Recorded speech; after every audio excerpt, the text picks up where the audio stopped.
This next story has been suppressed by mainstream media. Let's go to Andreas for more. Everybody, tune in to Recent Tartarians. Recent Tartarians. Recent Tartarians. Hello. Welcome to the Exators. Tune in for another exciting episode of wonder, imagination, and discovery. Recent Tartarians. Она образует всеобщие закономерности, определяющие законы классической физики для нашего Sometimes I мира. look at the moon and just think, the skin's beautiful. Baby, when I met you, there was peace unknown. Что касается энергии наномер, то она превышает ядерную в немыслимое число раз. 10 в 74 степени. That's it. That's it. That's it. With your arms now. That's it.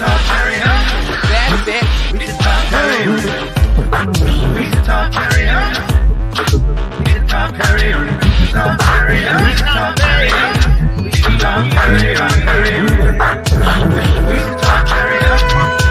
Thank you for watching Exators. Keep listening. Remember, if you enjoyed the video, please follow and subscribe and share and support. It really helps. Coming up next, Exators. By the way, that's gone. If you didn't record that, that's gone forever. It's gone.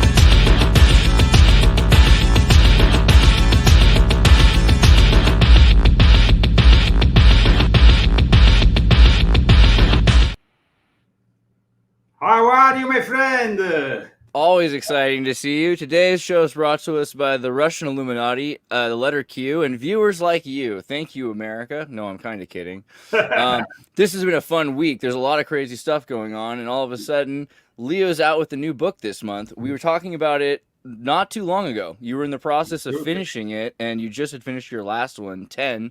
This is the 11th. I'm a big fan of the number 11, just generally. It's kind of a nice, magical, wish-making number. So I'm pretty excited about this one. And you've got a lot of things going on with the East Asia connection, which is it's pressing. This is all pressing stuff.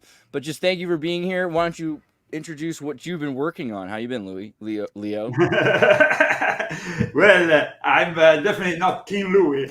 In any case, I have been working, as you know, since we last spoke, on completing this new book, which I thought it had a certain sense of urgency, especially after the 13th of July and the attempted assassination of Donald J. Trump. You just showed an article, one of my recent articles on Zagami.com, which is based, of course, on my new book. Here it is. You can get it for around $15. Still on sale since Labor Day. I wanted to help out people who are in difficulty because today, with this economic situation of uncertainty, it's always good to get a book and grab it for a few bucks rather than over 20. And so I think that this also will help spreading the truth about a subject of great importance today, which is mind control.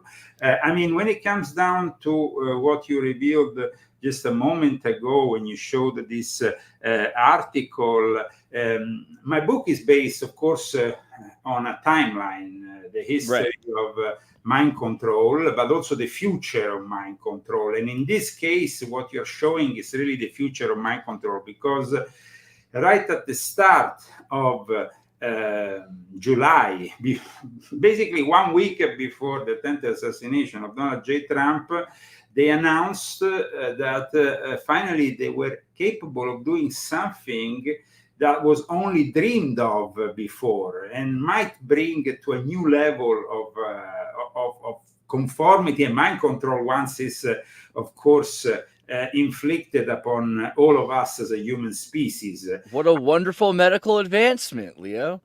Well, yeah, they always talk about wonderful medical advancements. Even the BCI, the brain-computer interface, will be brought to you always as a kind of medical advancement to help the needy who are paralyzed, those who have lost this or that and incapable of walking any longer, and all these things. Of course, everything seems reasonable, but it's also Trojan horse, so they can enter in your body. We know that one of the afflictions of this age will be eventually transhumanism. The need for the New World Order to implant something in us and make us dependable on the AI is ever so present in our reality. And like I said, just a week before Trump's assassination attempt, they announced from the Basic Science Institute in South Korea, the Institute of Basic Science, this new invention called nanomind. Nanomind will have been the dream of Satanist Michael Aquino, who recently went to another form of life, probably in hell.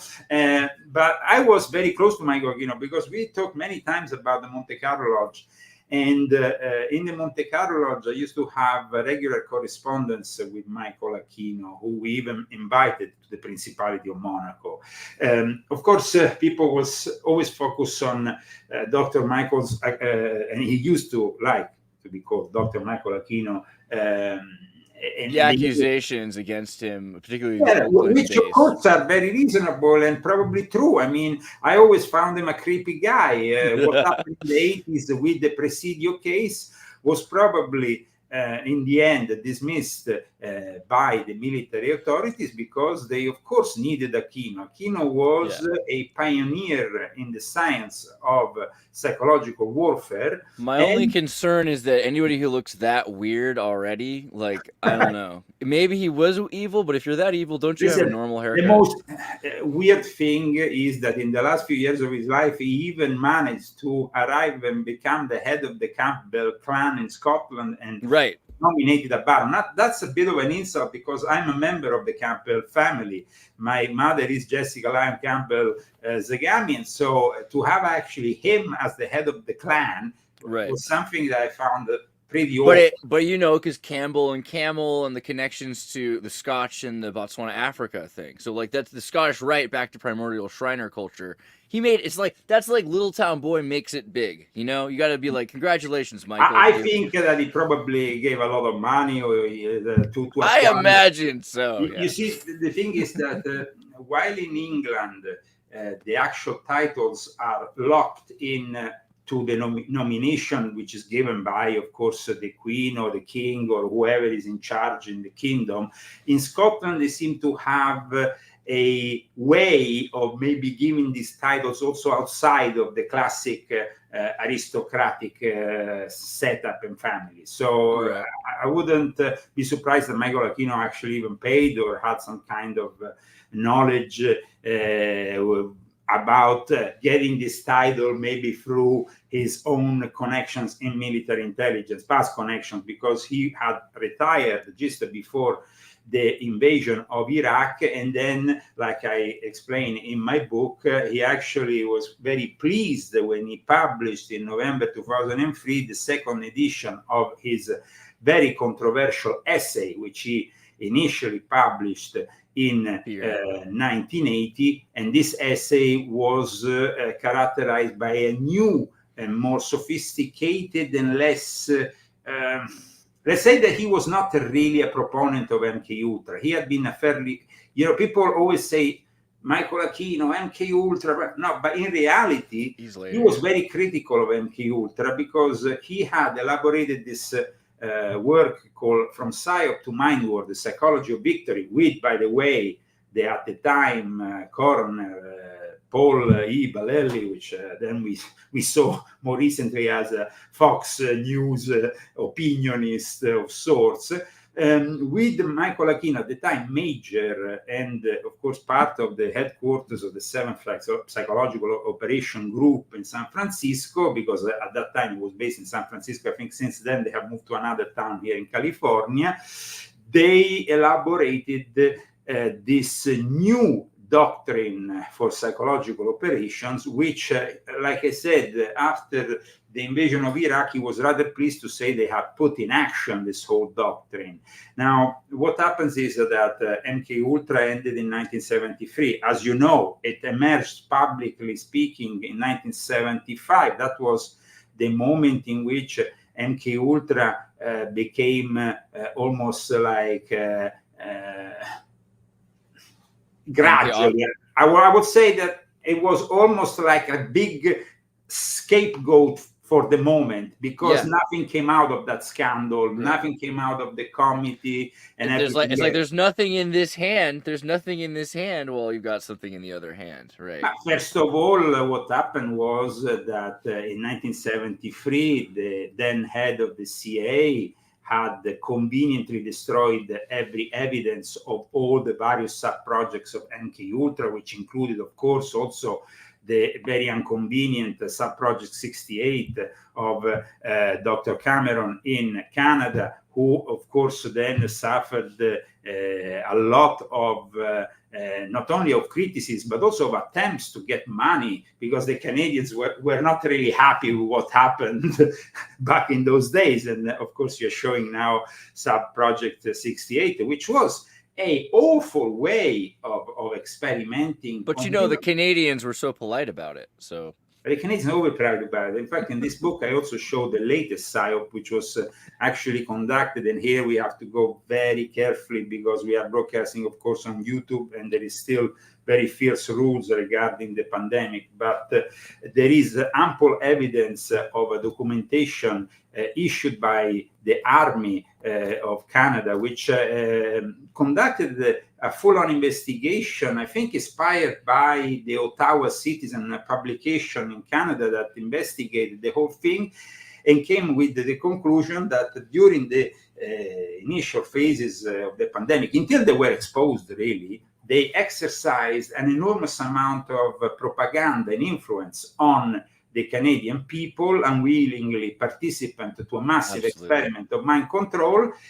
But if you want to know more, of course, you can go on this book and you can and you can know more about it. I mean, when it comes to Canada, Canada is really a mind control laboratory of the New World Order. I don't want to, people. We love Canada. We love Canada here. We love Canadian people, but. Yes, it's true. The state of Canada, which makes its own media, which is it's a proliferation machine. As a child, I grew up in America, in like Hollywood, watching Canadian TV. There's so few Canadians, and that they're able to put out this image of what Canada is. We've done shows on Camp X, the James Bond training and inventions of spy equipment camp. This is a base in Canada, right? Because the British controlled the base in Canada. So yeah, we can all agree that Canadian people are great, but there's more going on to Canada, very clearly. I think the main problem with Canada is they never had 76, so they never really had real freedom, because if you are under the British Empire and later on the Commonwealth of the British Empire, and you are basically always under the king and queens of England, you are not capable of distancing yourself and having. You can't be your own culture. And this is also the other thing, is they have a Royal British Ministry of Canadian Heritage and Cultural Affairs, which has a prescriptive culture and say what they think Canada should be, what they think Canadian people should be like, and what they think people should not be like. Now, if that's not mind control, I don't know what is. That's the whole idea. You tell people how to behave. Yeah, that's really sad. And it's sad the fact that somebody native of Scotland, and we go back to Scotland. I'm actually myself part Scottish, so I mean. Yeah, I'm a little bit of a Fitzgerald myself, yeah. And actually still have family, and I'm connected to Scotland. It's true. Canada is run by in a lot of ways. Canada is kind of controlled by the Scotch Freemasons, right? I mean, well, that is another thing, because if you start talking about Scottish Freemasonry, you have to understand Scottish Freemasonry is not per se the right Scottish. It was brought there by Chevalier Ramsay during the time in which there was this inner fight within the British kingdom on who had to conduct the empire, if they would go, and the kingdom, if they were going back or not to the Stuarts and Catholicism, or if they will embrace, like it happened, the Hanoverians that then became the Windsors and stay Protestant.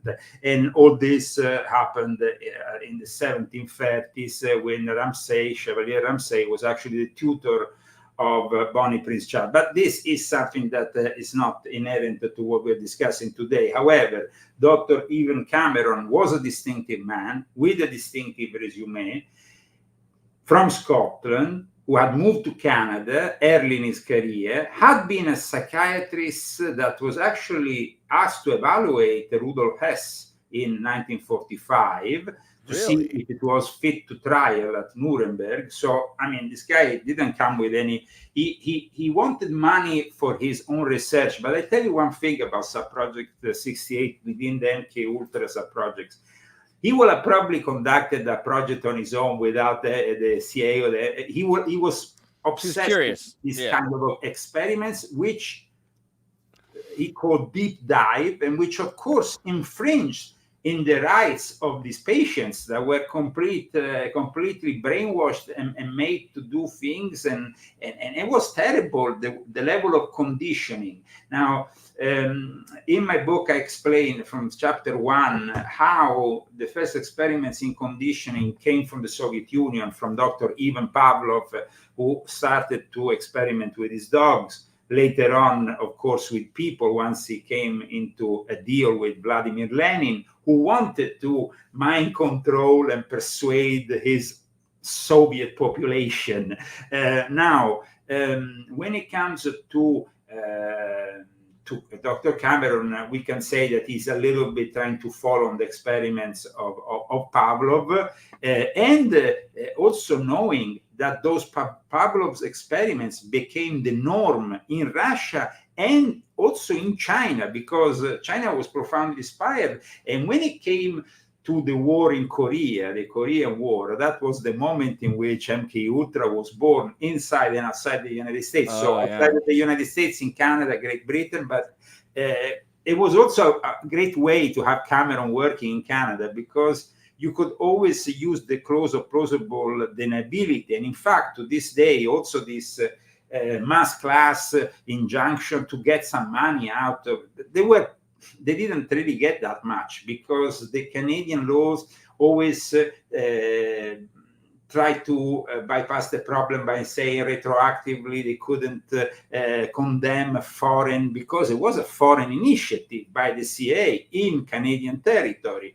However, I think that Canada, unfortunately, has a big problem, which is conformity and compliance. And they have a love for psychological operations, right? And they seem to have a love. Now, when it came to Dr. Cameron in Montreal, he became a friend of Alan Dulles, who would become later the director of the Central Intelligence Agency, the first civilian director of the Central Intelligence Agency. And he offered to treat Dulles' wife, Clover, according to Gordon Thomas. So there was also a personal, private connection between Dulles and Cameron in Montreal.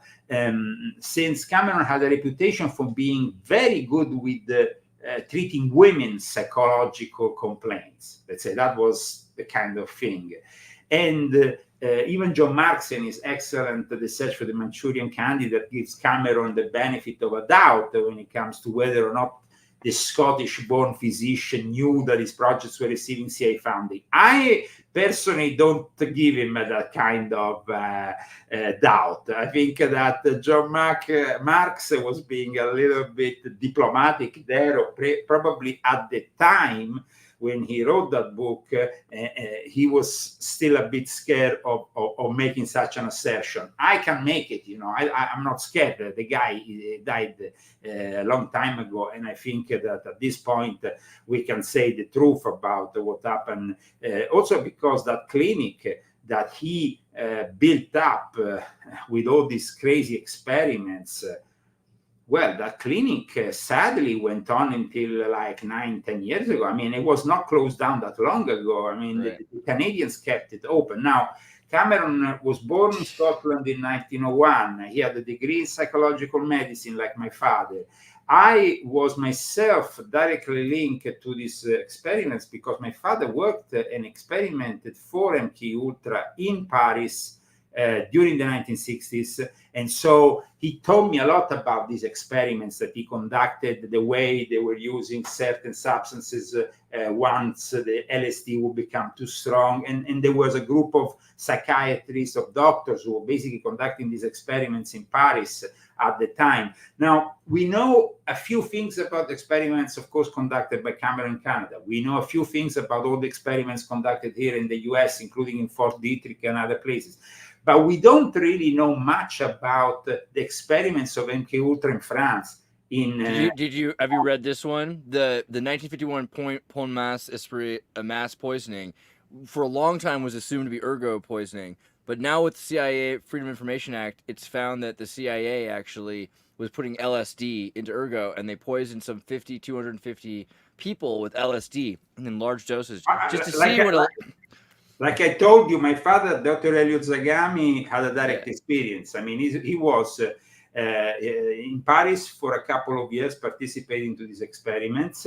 And on top of that, he then went to Switzerland and worked for Meyer, who was the direct, let's say, appointed by Carl Gustav Jung to conduct the Jung Institute in Zurich.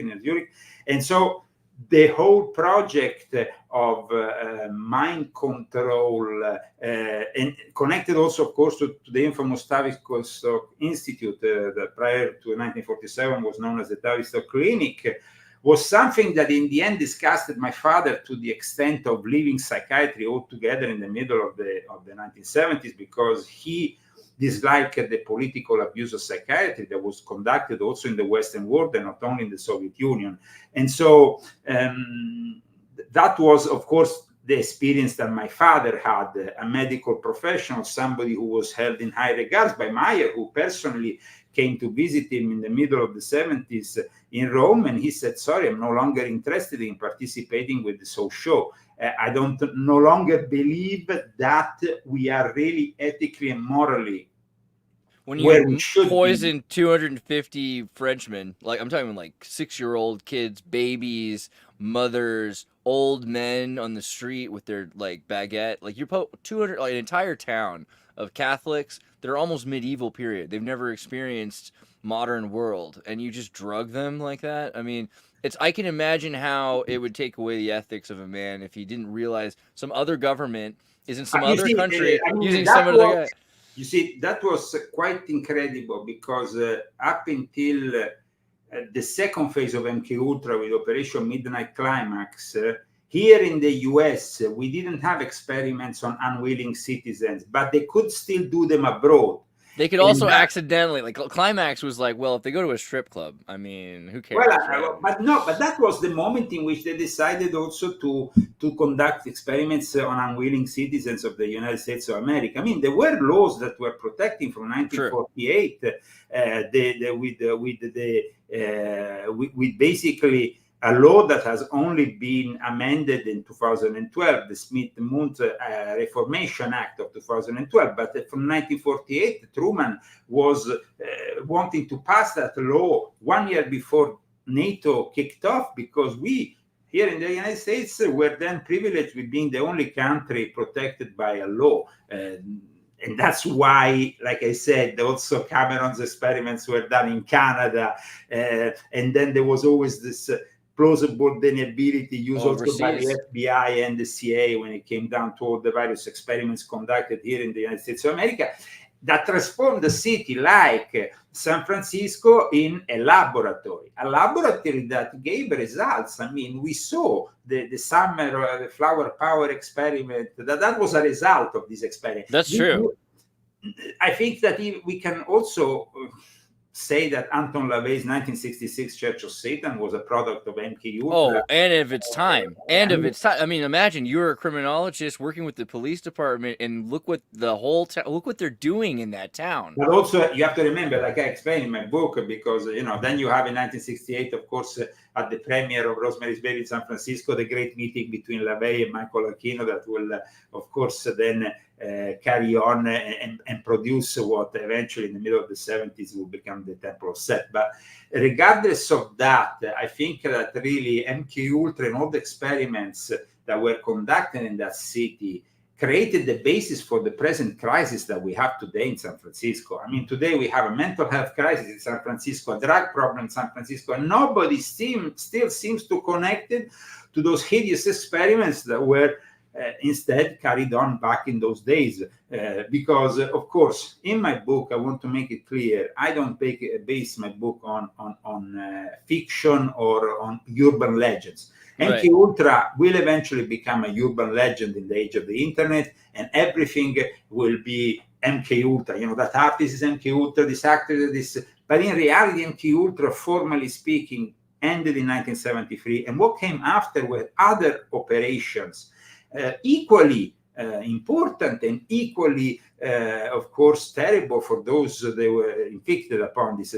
But at the time, there were also the need, Michael Aquino said, to transform psychological warfare in something different. And that was really from the moment the whole MKUltra thing was kind of put aside. Then the research grown, especially in the military field, and they came up with this mind war. With the rising of the internet in the 1980s, the mind war received an entirely unexpected and somewhat comic resurrection, Aquino said.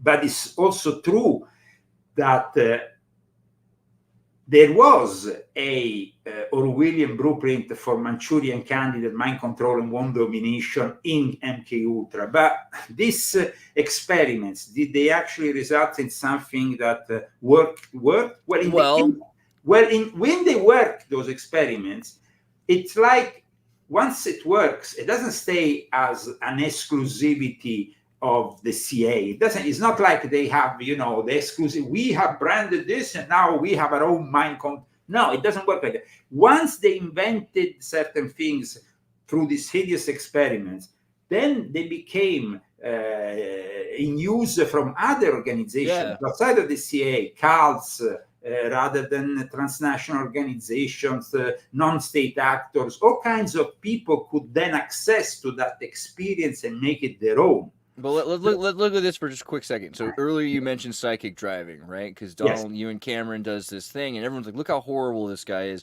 He'll play the same message over and over again. It's called psychic driving. We have a tape that just plays the same message for days and days and days. And now to CNN. You get it? Because what did CNN do as soon as we get to a publication of this psychic driving? Oh, Tanya Harding. Oh, the Desert Storm War. 24-hour-a-day coverage. Oh, we're looping the coverage. The idea of psychic driving being part of the way the news and media is sent to you. It's very much everywhere all the time. But Absolutely, but that's it. Michael Aquino had discovered a more subtle way of bypassing the rules that protected from psychological operation the American public by creating these more subtle forms of mind war, like he coined this term, which I think is very appropriate.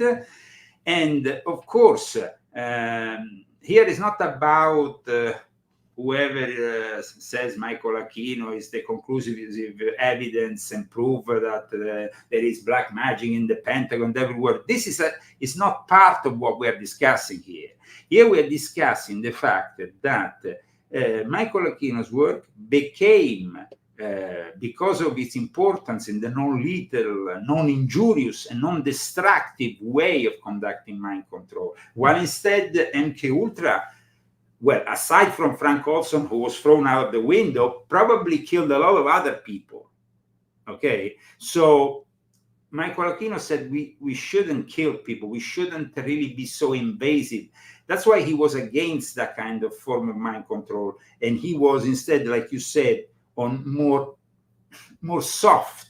Can we say is more soft, because they are still, I mean, in the end, the result manipulation. You want to manipulate people to move directions. Yeah, in the end, it's always about manipulation, and it's about manipulation, and of course, targeted audiences that now, through the reformation of the Smith-Mundt Act of 2012, which was done under Obama, with the excuse that Al-Qaeda and ISIS were targeting the Arab minorities of the United States and all this BS, while instead they want to target now, and they have the possibility, they want in a much more easy way also American citizens. However, it kind of backfired, because a couple of journalists from the USA Today then made a case out of it, saying that they were inflicted a PSYOP here in the United States. And so it's not, I mean, when we go and study the amendment to the original law of 1948, we see it's an amendment. And so if we are legally capable and understanding of these things, and we are inflicted a PSYOP here in the United States, we can still legally probably react and have our way through the courts. So this, of course, we have to have ample evidence, because then I see a lot of people that just wake up one morning and start going on the internet. I've been mind control. I'm a victim of MKUltra, and all this BS that doesn't have any substance. Okay, we need to. Well, how far do you take that? Because I agree with you that MKUltra is not. MKUltra is not off. Yeah, exactly. From a PSYOP, I think most people seem kind of manipulated. They seem kind of driven by other things in their choices. That's why my book defies the difference between mind control and brainwashing. These two things are different. Okay. Brainwashing is inflicted. I pick you up, I bring you to a lab and I start treating you like a guinea pig. That and I brainwash you. That is brainwashing. If I do mind control on you using the media, using the internet, using this and that, is not really still considered to the full extent brainwashing, because brainwashing is a term that came into being after the Second World War by a journalist who himself took the term from an ancient Chinese term, because it was claimed that the Chinese, the Russians, during the Korean War were starting to brainwash POWs and soldiers, and that, of course, then was presented wonderfully in the Manchurian Candidate of 1962. So, I mean, that is like the way. Regarding instead what happens with mind war is about the ethical dimension of psychological operations, because up until 2012, they had to find ways of, like, for example, when they found the way of inflicting upon the US the biggest PSYOP regarding the weapon of mass destruction that allegedly Saddam Hussein had. He didn't have any weapons of mass destruction, but through the Italian SISMI, the Italian military intelligence, then they got this information, which was a PSYOP, into the American public. With the plausible deniability, they could say, oh, but the mistake was done by the Italians and SISMI. We didn't do it, and it's not our PSYOP, it's their PSYOP. Oh well. That was because since 1948, every time there was a need for a PSYOP, who did they use? They used their allies from NATO who were not protected by the law. Yeah. And it looks more legitimate, because what helps a PSYOP is corroboration. Well, now you have new, and so when the president's reading something that the Italians had in their newspaper that Dick Cheney sent through the CIA for them to, I mean, it's perfect, right? Like, you'd believe that. No, it was like a proper intelligence report made by the media intelligence, and when I think it was Colin Powell in front of the whole of the United Nations presenting this very seriously, because you have to be serious when you seriously bullshit the whole of the world into getting into a hideous war and killing hundreds of thousands of your soldiers. I mean, the so-called psychology of victory that was used during the Iraqi war. But I mean, let's not forget also another groundbreaking document, the mental battlefield of John B. Alexander. That is another turning point in the history of mind control, because we know that psychotronics and then, of course, Stapledine and all those people got fixated with the possibility of merging elements of the paranormal. And so the man who stares at goat, the legend about the sergeant who in Fort Bragg used to go in front of these goats, and with the power of the mind, he will stop their heart, And that, of course, is true. It was like this fixation, this mental battlefield didn't end up with MKUltra. That's why my book is based on facts, not speculations and very detailed facts. Like when I say that John Alexander changed the history of mind control with his article that came out on Military Review in 1980. It was an article that coincided more or less with also the paper that Aquino had published, but focused very much on the complexity of the battlefield with the possibility of using psychotronics or bioenergetics and bioenergetics, and of course then, like Aquino, they started to be fixated on magnetic fields, and those magnetic fields ultimately will produce the technology which now has been announced in July of this year, which is absolutely mind-blowing, because now, thanks to the AI, they can do all the things that these people were trying to do back then with the use of drugs, can be easily instead conducted without the use of drugs and technology and the AI. But this paper that you're showing regarding the new mental battlefield, it's very important. Now, I don't know if you picked up the right number of Military Review, because the number which the article that at the time, it was called The New Mental Battlefield, and it had this subtitle, I remember, it was Beam Me Up, Spock. I mean, these people were all very much fixated with Star Trek. Did you see also when Michael Aquino ended up on Oprah Winfrey in the 80s, this fixation with... Absolutely. With Star Trek. You know why, right? They were all space cadets. It's pretty reasonable, because Star Trek is space fascism, but it's from the perspective. It's like a propaganda made by. It's like Starship Troopers. It's a propaganda made by woke fascism. So it's secularized fascism is very different, because when they're somebody who wants to be fascist, you're like, well, that's a weird minority. But when they're the state itself, they're the good guys. But what's good about Star Trek? What do? They spy on people. They're a military police state. Their espionage requires people to not know that they're spying on them. Star Trek is it's military fascism in space. Of course they love it. Yeah, absolutely. Well said. I couldn't have said it better.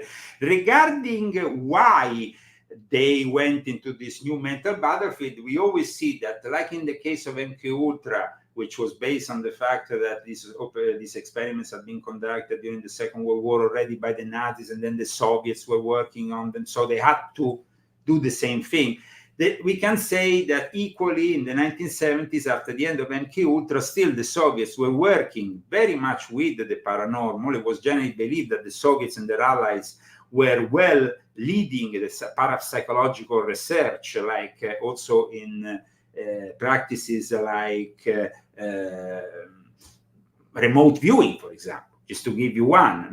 We found it. Beam me up, Spock, right there. That's it. That is I think this is an historic number of Military Review that I cite in my book, and I think everybody should read, because you will find a lot of interesting stuff in this. You will find really that they were verifying what the Soviets were doing, and you can in fact go on page 48 of Military Review of what you have shown me, and you can see a list of the existence of various telepathic or energy emanations from the body that were discussed in all this.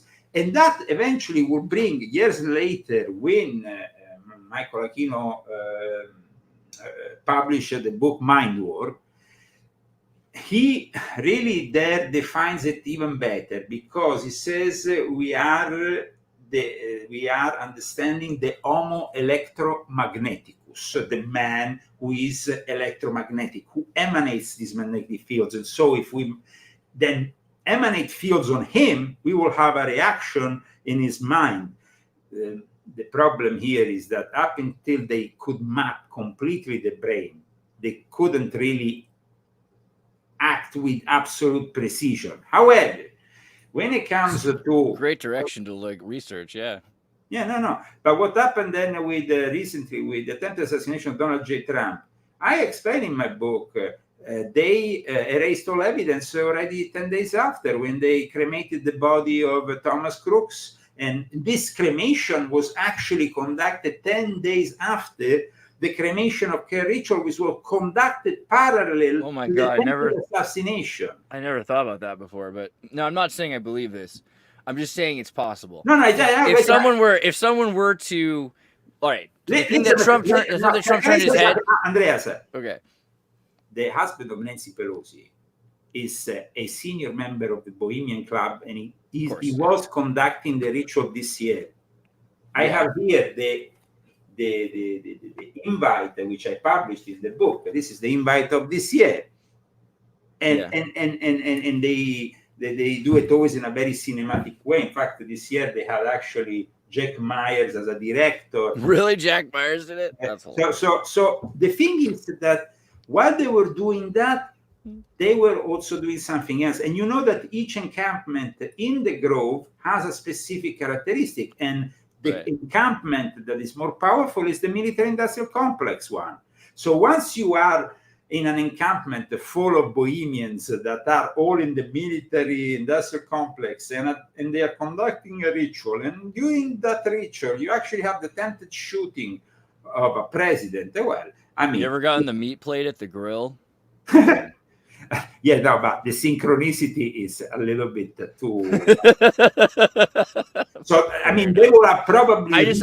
I imagine though, if Trump was, if someone's gonna try to, I'm just realizing though, if someone's gonna try to shoot at somebody and they're like, "Oh, it's a miracle he turned his head so quickly." Well, you can do that with radio. You know, you can. No.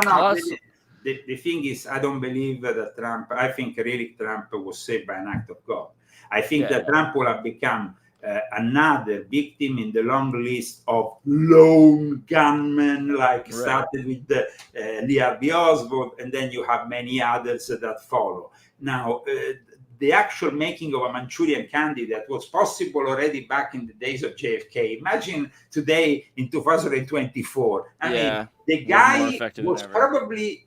The difference, which I explain in my book, is that Lee Harvey Oswald was a volunteer in MKUltra when he was in Japan. And there is a difference here, because Thomas Crooks was a volunteer in his Black Rock spot and already was. But Thomas Crooks. I mean, the big time FBI probe, the fact that he has these crazy big lawyers, the father does, is also very. But the father also and the mother, who are both therapeutes, they're both expert in psychology. They have studied psychology for their own business, because that is what they do for their own.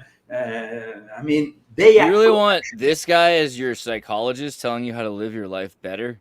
No, but that's his dad. No, I want to tell you something about this image. No, go back to that image of the father. Because I want to tell you something about this image. Now, this image was done on the 23rd of July. 23rd, eh?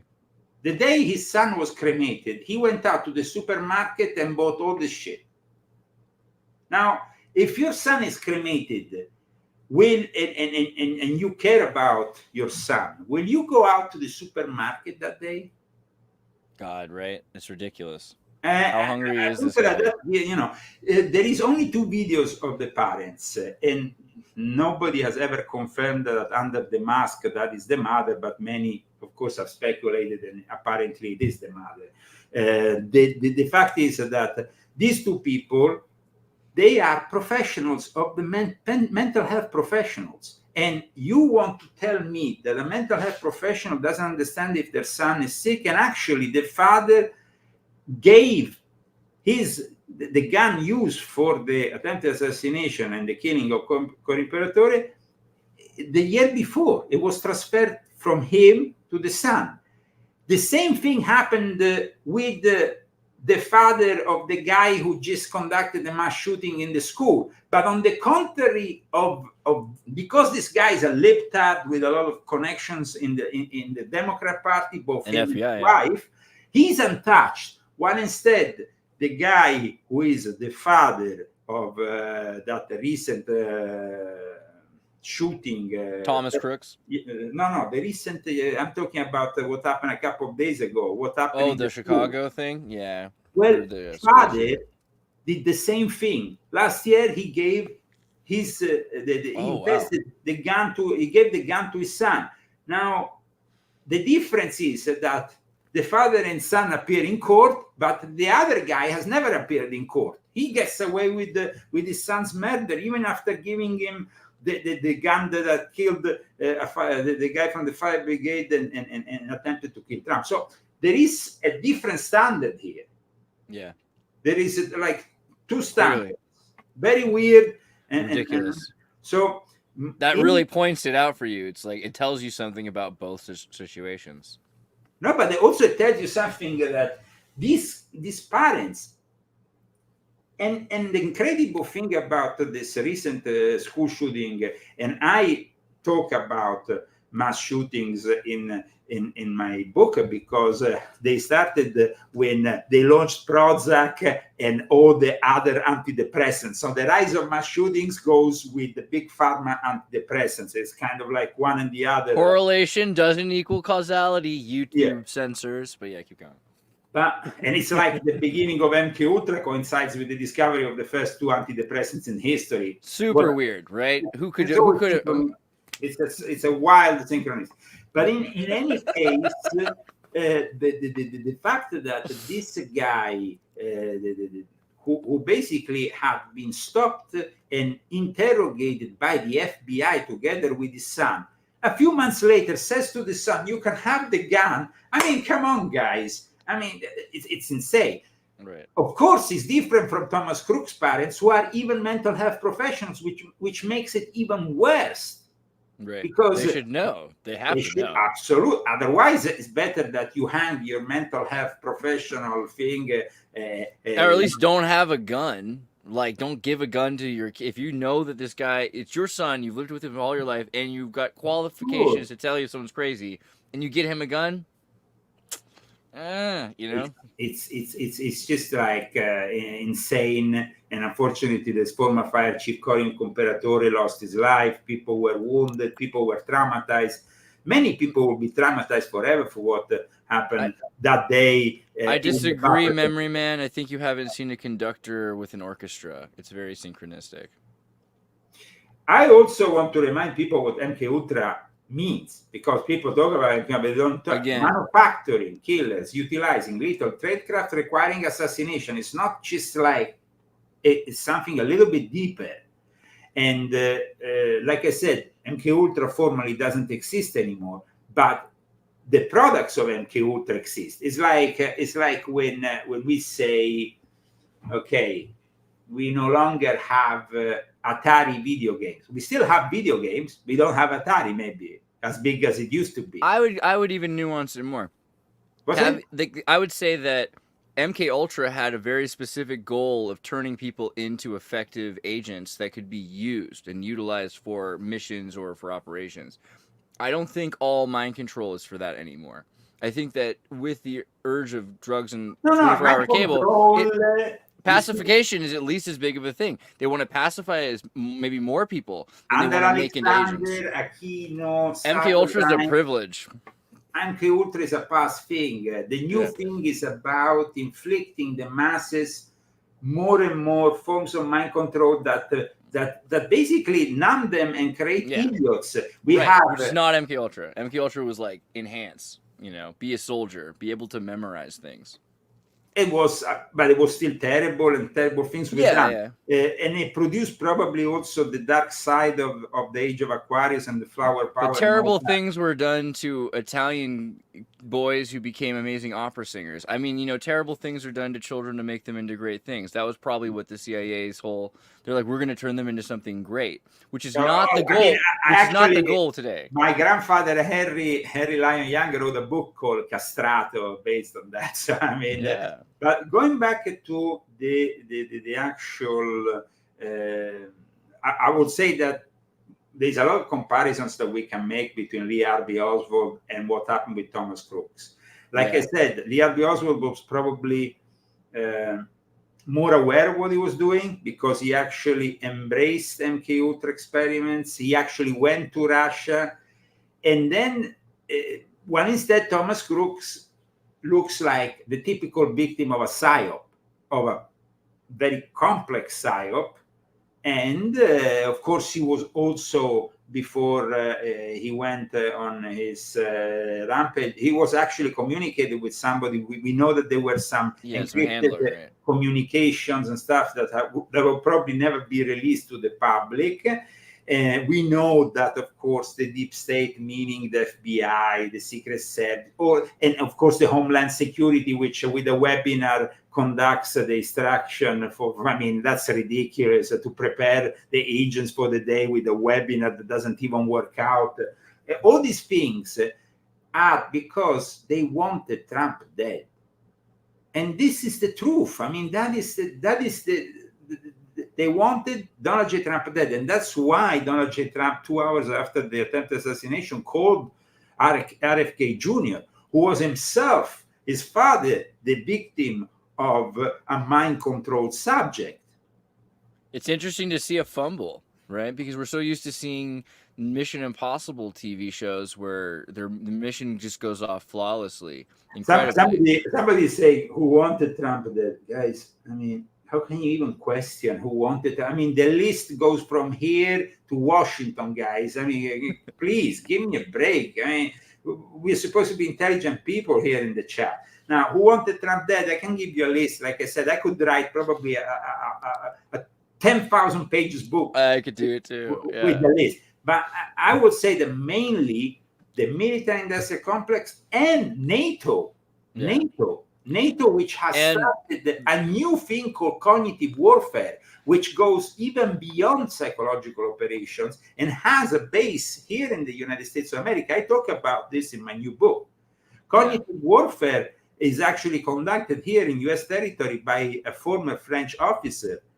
And cognitive warfare is structural and considered an approach to target the human's cognition of individuals, groups, and societies in a way that affects the decision-making processes and ultimately their behavior. While cognitive effects are not measurable in a typical sense, we can say, they do affect how we think, what we feel, and how we act using brain-centered technologies that aim to destabilize us. So that's what basically happened with Thomas Crooks.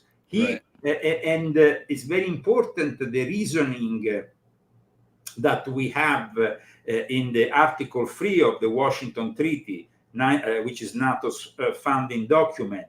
It establishes a principle of resilience, they call it. And they say that basically Article 3 includes supporting the continuity of government and the provision of essential services. They are the ones in charge, not the US, but this alliance, which is transnational.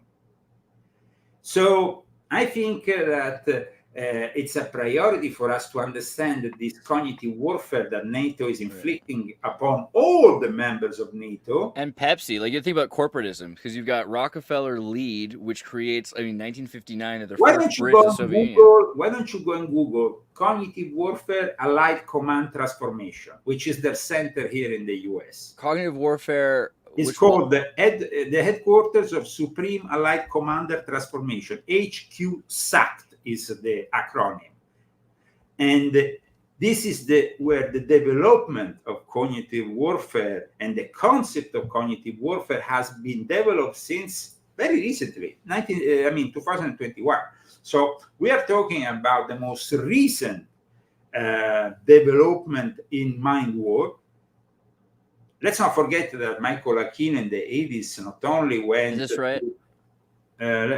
Yes, this is the base. It's in Norfolk, Virginia. Okay. And if people want to know more about it, they can go and study these documents, and they can maybe learn about the way they are manipulating now our population, because our population needs to be controlled and protected from the disinformation of Russia, of course, China. These are the main enemies. And I mean, I'm not saying that China and Russia doesn't have the interest to brainwash our population, and they probably already do, especially China with TikTok. It's a complete cognitive warfare weapon, TikTok. But we're also heading towards a multipolar world, right? We used to be almost in the early 2000s, late 90s. Everyone spoke English, watched American television. It's like the most effective universal mind control period. All of a sudden, we're dividing up into demographics. There's people speaking different languages on different server routes. I mean, and BRICS has no access to Twitter or X.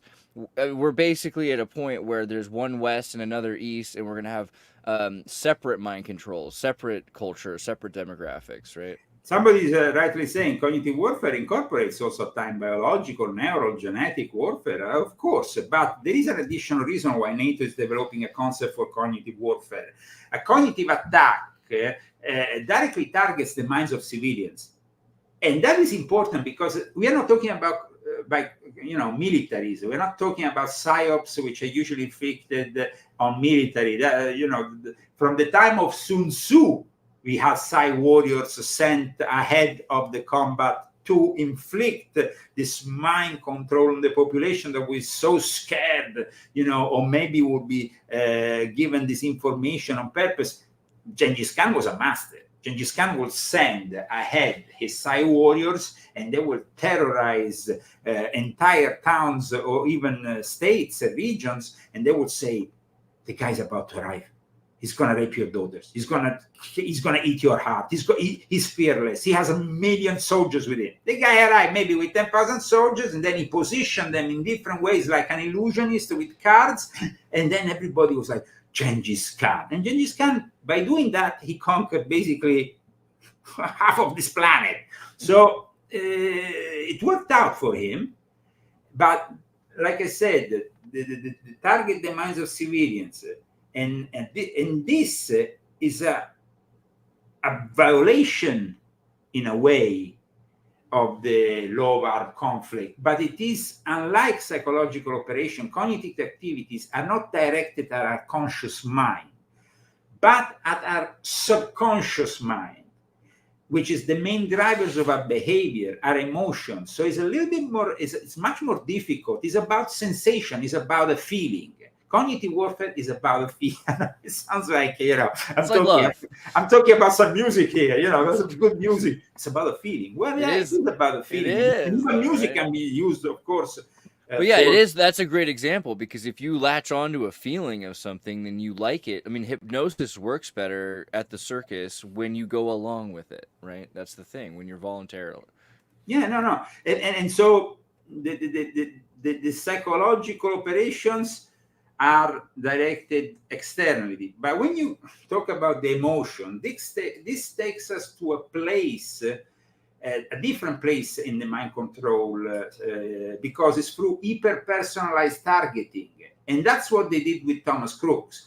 They did hyper-personalized targeting, and they exploit neuroscience, biotechnology, information, and of course, in cognitive techniques, also using social media, artificial intelligence, digital networks for neuroprofiling and targeting the individuals.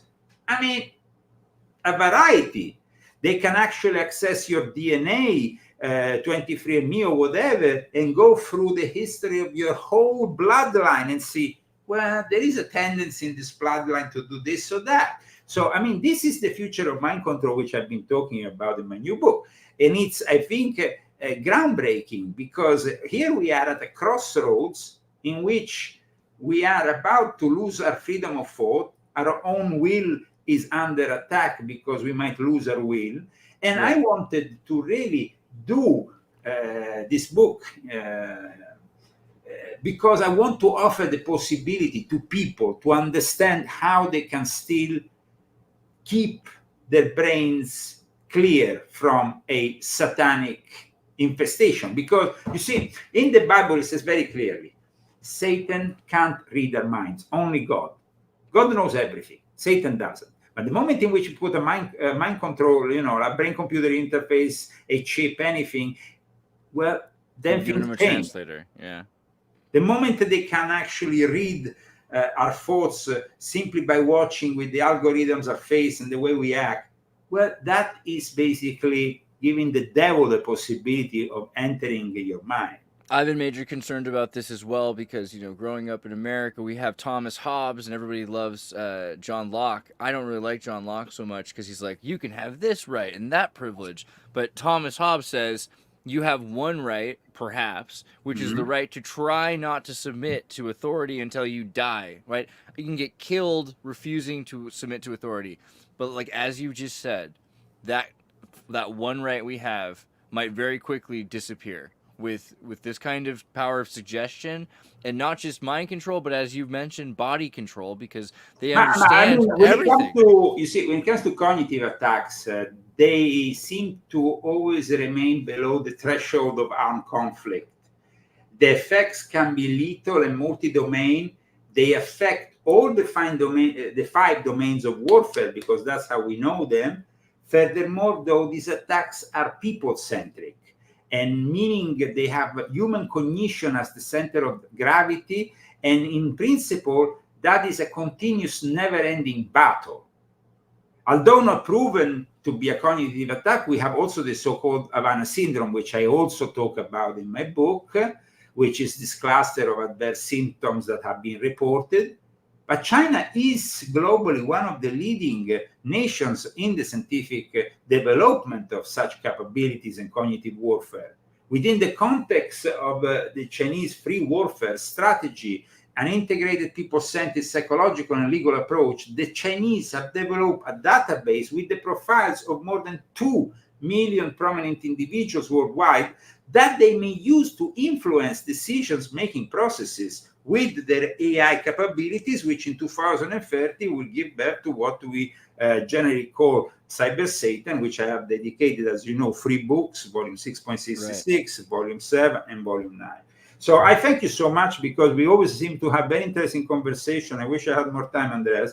This is amazing stuff. We'll have to come back again soon. I appreciate that you're back again with this. I want to harp on this line I read in your Under the Beam Me Up Spock, where it says psychotronics may be described as the interaction of the mind and matter. And I think that is really what you're saying here is the final culmination or apex point of soul, mind, and body control through this electromagnetic understanding of us. It is about altering our perception of reality, deceiving our brain in order to affect our decision making, but it's also, of course, about the mind as now my book starts with also a description of the revolutionary work conducted by Franz Anton mesmerism, animal magnetism.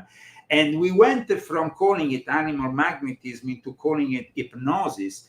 But in 2024, we might be more understanding of what the Illuminati, and Franz Mesmer was a close friend of the Weishaupt family, both the son and the father, wanted to, when it comes to animal magnetism, people think about something that, yes, became hypnotism, but still more carnal. It's like how to pick up a chick is with animal magnetism. But in reality, with the latest magnetic field inventions, discoveries, what Mesmer was proposing is still not only innovative, it's actually revolutionary even to this day. I mean, it's mesmerizing.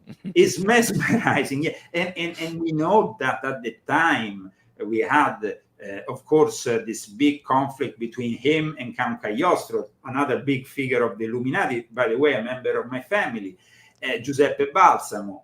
And he was another guy who hypnotizes. In fact, in my book, I mentioned and cited that incredible interpretation by Orson Welles, which in that movie from, I think it was 1949, I don't remember that, the movie that really has this image of with the compass and the square and Orson Welles. And this is like, 1949, Black Magic. If you can find it on the internet, it's a great movie. And it's a movie in which Orson Welles really hypnotized. Now, the difference between Orson Welles, that of course, in that movie also we have, because it's based on a book, which also carries the conflict and the image of Mesmer. There was a difference between Mesmer and Cagliostro. Mesmer was a doctor, okay? And Mesmer, though, was using this animal magnetism and this form of hypnotism by surrounding himself also of objects that could in some way drag the attention of the person. So we can say that Cagliostro instead was a traditional hypnotist, because he uses only his eyes. And that's what Orson Welles is really great in interpreting, the fact that he watches with your eyes and he hypnotizes. And there is a scene in that movie which I suggest you watch, because at one point he goes in front of the King and Queen of France and he says, because they were laughing to him, they were joking about it, they were making a joke, Cagliostro, ha ha ha. There were these people who had pretended to be some desperados, and they say, "Can you save us, Cagliostro?" And they were pretending. So then once they came out, once they made a mockery of Cagliostro, saying, "Well, we are not sick at all, you're a joke." But Cagliostro then says, "Like I can give, I can take." And at that point, he hypnotizes them, and they are petrified and terrorized because this guy had an enormous animal magnetism. That's the thing. Anton LaVey was chosen for his Church of Satan charade, we can say, because he had enormous animal magnetism. This guy was actually involved in a circus with animals. The guy was very powerful. Magnetically speaking, he had a lot of power. And regardless of what his beliefs was, he was charismatic. He was the guy who could go and in a room and command a whole, everybody would be like, whoa. And that doesn't happen with everybody, you see. It happens with people who have a strong animal magnetism, which Aquino then says the homo electromagneticus means that they have more magnetism than others. So you when can tune it up. You can do Kundalini and stuff, and you can become more intense that way. You can build up that magnetism. That is basically what a lot of occultists have attempted. A lot of people have attempted since the time of to build up this magnetism, but it's not easy. Instead, you have people who are born with that magnetism. From the moment they are like in front of you, coming out of the womb of the mother, they are like Herculean. Whoa, who is this guy? Because and I tell you, in my life, very few times I met people with this kind of force. But when I met them, I knew where I was. And there was once an episode that happened with me in Cairo, in Egypt, where at the entrance of Khan Khalili, which is an area of Cairo, where there is this old mosque that are abandoned, very important. I want to go and visit. I was in the middle of Ramadan, and I was there courtesy of the Butrus Gali family, that Butrus, the former Secretary General, was a member of course. And they were a powerful family because they're also the protectors of the Coptic Church. And they told me, Leo, at the entrance of Khan Khalili, if you go at night, there is a guy who commands all spirits, all genies. You don't want to look him in his eyes. Don't look him in his eyes when you enter that. Of course, I had to look in his eyes because if you tell me something. But I tell you, man, I remember going through the road, walking. You know, I knew that the guy was my friend who was with me, Paul Bebralovich, said to me, the guy's coming up. Don't watch him. Just go straight. Just pretend he's not there. And I go, then I said, screw that. I want to see this guy. And I see him.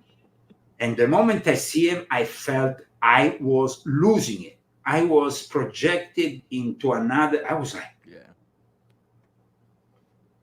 I was like, this guy can literally do anything with the human being, because I'm watching it just for a few seconds and felt that thing.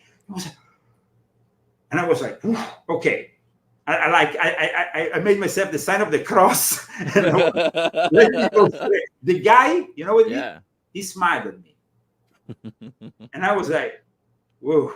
It just disoriented your like ability to like sort out reality, like the frequencies. That's and, the like, kind of guy that if you bring, I don't know, in some kind of variety show in Las Vegas, he could just like throw asleep a guy just by putting him like this, touching him. You know, boom, boom. But you know, that's the thing. Like, they don't like to do parlor tricks, but they're also like, don't stare at me with the eyes. Don't give me an opportunity. Don't give me a chance. Because like, if I could, I would. But I got to be good. You know. Well, thank you so much, Andres. I hope we can talk sooner, because we always have some great chats. I want everyone to go to buy your book. And hey, Leo priced this so you can buy 3 and give a couple to your friends. I mean, absolutely. And also you can go hard on Kindle too, but go for paperback, because these are something, you know, you're gonna want the government to like look through your house and find these someday and know that you had them. You know what I mean? Like, you see, back in the days of the Monte Carlo Lodge, we had published a book called Universal Unity, me and Ezio Giunchiglia. And I remember there was a raid upon the flat of a guy, a Jewish guy from Tel Aviv in Norway, who was a friend of mine. And I had given him this book. Well, during the raid, one of the few things they took was actually the book. Of course, yeah. They're like, well, that looks pretty suspicious. And so he called me after. He was, Leo, I got traded. You know, they were probably here because I don't know. It was probably about drugs or something. You know, some guy from a club who had come to his house and some bullshit like this. But when they saw this book, they took it, man. They took it. They took it, and I never saw it again. I had to give them another copy back. I don't blame. I'm sure that the police enjoyed reading that one. So, Leo, thank you for being here. We'll do it again soon. Bless you, man. This next story has been suppressed by mainstream media. Let's go to Andreas for more. Everybody, tune in to Recent Tartarians. Recent Tartarians.